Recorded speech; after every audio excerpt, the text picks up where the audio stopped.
आज वित्त वर्ष 2024-25 के लिए अंतरिम बजट पेश किया जाएगा और इस अंतरिम बजट में कई बड़ी घोषणाएं हो सकती हैं। कहने को ये अंतरिम बजट है, लेकिन लोकसभा चुनाव से पहले चूंकि ये बजट पेश हो रहा है, इसलिए इस अंतरिम बजट में कुछ बड़ी लोक लुभावन घोषणाएं अलग अलग वर्गों के लिए संभव है। इन सब के बीच अपडेट ये कि वित्त मंत्री निर्मला सीतारमण अब संसद भवन पहुंच चुकी हैं। सबसे पहले वो वित्त मंत्रालय पहुंची, वहां पर अपनी पूरी टीम जिन्होंने आज ये बजट तैयार किया है उनके साथ में उन्होंने एक फोटो सेशन कराया। उसके बाद वो बजट की कॉपी लेकर राष्ट्रपति भवन पहुंची। राष्ट्रपति द्रौपदी मुर्मू से मुलाकात के बाद उस पर अब उनकी मंजूरी मिलने के बाद अब वो सीधे पहुंची हैं संसद भवन। थोड़ी देर में प्रधानमंत्री नरेंद्र मोदी भी यहाँ पर पहुंचेंगे और जैसा हम लगातार आपको बता रहे हैं कि इस बार का बजट जो है इसे गारंटी का बजट कहा जाए तो गलत नहीं होगा, क्योंकि इससे पहले जो 5 राज्यों के विधानसभा चुनाव में मोदी की गारंटी पर खासतौर पर फोकस देखने को मिला। तो जाहिर सी बात है कि लोकसभा चुनाव से पहले गारंटी के बजट इसे इसलिए कहा जा रहा है क्योंकि कुछ बड़े ऐलान गारंटी से संबंधित इसमें हो सकते हैं।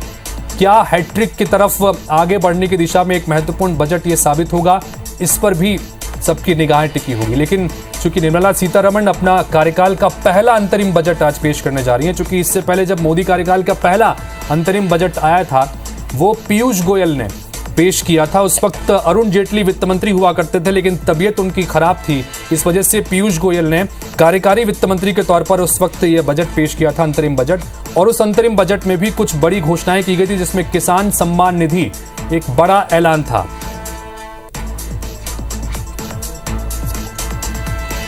जवाहर सूरी शेट्टी शिक्षा में आवाज आ रही।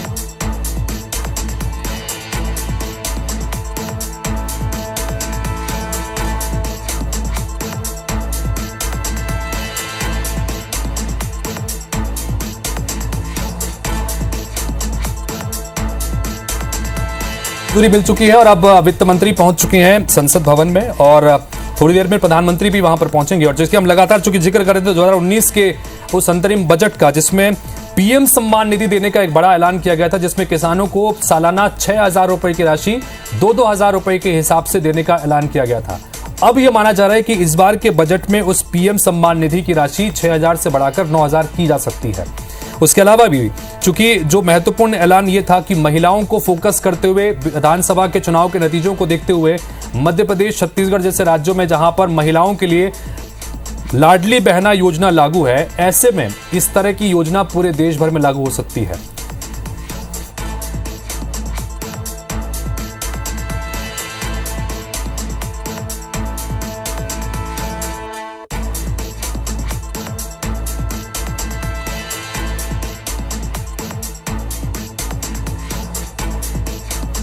वो मेरा कैमरा है। चलिए, तो कुल मिलाकर जिस तरह से लगातार हम बात कर रहे हैं और इससे एक और महत्वपूर्ण घोषणा है वो है आयुष्मान भारत योजना। माना जा रहा है कि इस अंतरिम बजट में आयुष्मान योजना जो है उसकी राशि, जो बीमा की राशि है, 5 लाख से बढ़ाकर 10 लाख रुपए की जा सकती है। आयकर से छूट की सीमा को लेकर भी मध्यम वर्ग की निगाहें टिकी हुई हैं। क्या वो छूट के दायरे को बढ़ाया जाएगा, 5 लाख से बढ़ाकर 7 लाख कर सकते हैं, इस बात की उम्मीद की जा रही है।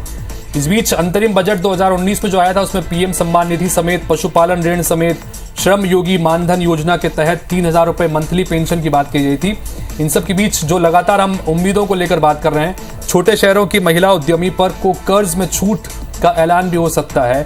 6,000 से बढ़ाकर 9,000 रुपए किसान सम्मान निधि की राशि हो सकती है, जैसा हम लगातार आपको बता रहे हैं। उसके अलावा भी महिलाओं के लिए लाडली बहना योजना जैसी योजना देश भर में लागू हो सकती है। चूंकि मध्य प्रदेश, छत्तीसगढ़ में योजना लागू है, छत्तीसगढ़ में कल ही कैबिनेट की बैठक की योजना देश भर में लागू हो सकती है। चूंकि मध्य प्रदेश, छत्तीसगढ़ में योजना लागू है, छत्तीसगढ़ में कल ही कैबिनेट की बैठक में महतारी वंदन योजना पर मुहर लगी है।